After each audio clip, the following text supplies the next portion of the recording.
અખિલ ભારતીય રબારી સમાજ ધર્મગુરુ ગાદી શ્રી વડવાડા મંદિર દુધરેજ ધામની અંદર આ દીપોત્સવની અંદર પ્રકાશ પર્વ ચાલી રહ્યું છે ત્યારે સૌ પ્રથમ તો સમસ્ત ભારત દેશ અને સમગ્ર વિશ્વને દીપાવલીની અને નવું વર્ષ જે આપણું ગુજરાત રાજ્ય ગુજરાતીમાં કહેવી છે એ નવા વર્ષની અને દીપોત્સવની ખૂબ ખૂબ હૃદયની શુભકામનાઓ. ભગવાન વડવાડા દેવ સમગ્ર માનવ જાતનું કલ્યાણ કરે.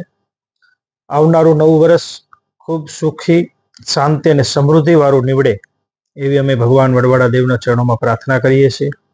આ દીપોત્સવ પર્વની અંદર શ્રી વડવાડા મંદિર દુધરેજ ધામની અંદર ધનતેરસથી લઈને ઠેઠ આમ તો દેવ દિવાળી સુધીના અનેક ઉત્સવો અને મનોરથો પરિપૂર્ણ થતા હોય છે. ધનતેરસનું પણ પૂજન અર્ચન થતું હોય છે. આજે કાળી ચૌદશનું શ્રી હનુમાનજીનું મહાયજ્ઞ અને પૂજન અર્ચન થશે. દીપાવલીનું ચોપડા પૂજન અને લક્ષ્મી પૂજન થશે અને બેસતા વર્ષના દિવસે સવારની અંદર ભવ્ય અન્નકૂટ મહોત્સવનું પણ આયોજન કરવામાં આવ્યું છે.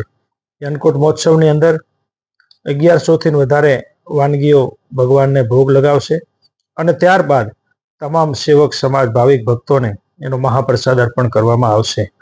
લાભ પાંચમના પણ અનેક કાર્યક્રમો છે.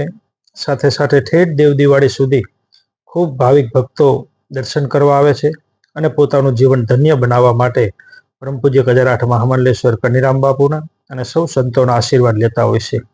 ત્યારે વડવાડા મંદિર દુધરેજ ધામ વતી સમગ્ર માનવ જાતનું કલ્યાણ થાય અને આ દીપોત્સવ પર્વ સૌના જીવનની અંદર પ્રકાશ ફેલાવે એવી અમે વડવાડા દેવના ચરણોમાં પ્રાર્થના કરીએ છીએ.